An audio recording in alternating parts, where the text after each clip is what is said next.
Hi there. So today we're going to talk about your pelvic floor. It is something that we usually shy away from. We get embarrassed talking about it. We're afraid to admit that maybe we're incontinent or we have a weak pelvic floor or that we have a tight pelvic floor. So we need to dispel the myths that it's taboo and we cannot talk about it. So that's what we're going to talk about today. We're going to talk about breathing, okay?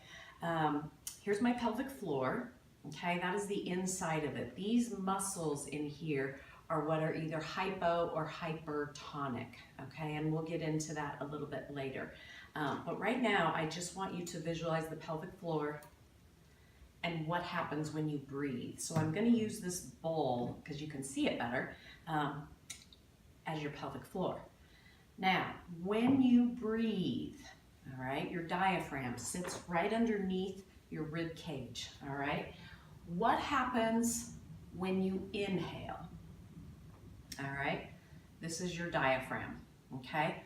When you breathe, it sinks down, okay? So it's like a vacuum. I'm drawing air into my lungs and my pelvic floor stretches when I inhale.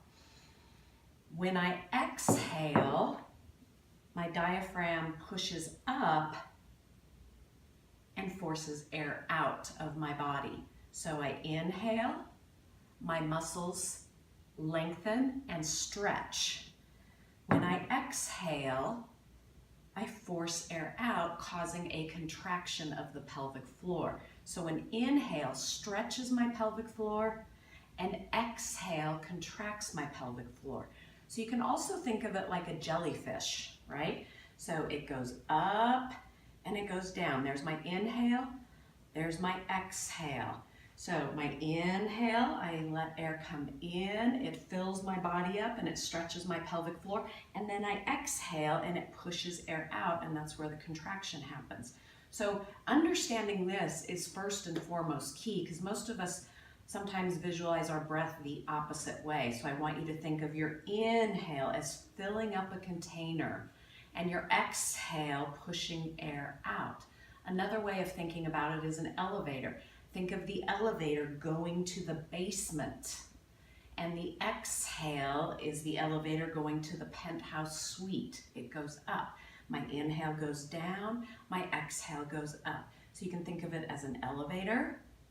If that works, you can think of it as a jellyfish going down, exhale coming up, inhale to stretch your pelvic floor, exhale to contract your pelvic floor.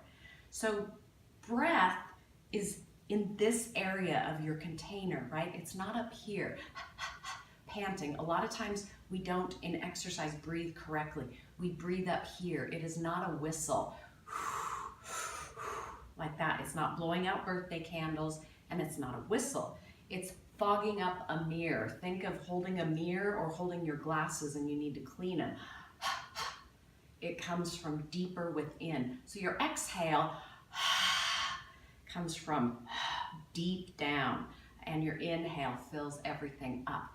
So first and foremost, practice your breathing, and then from there we'll discuss hyper and hypotonic, okay? Thanks for joining me at What the Fitness.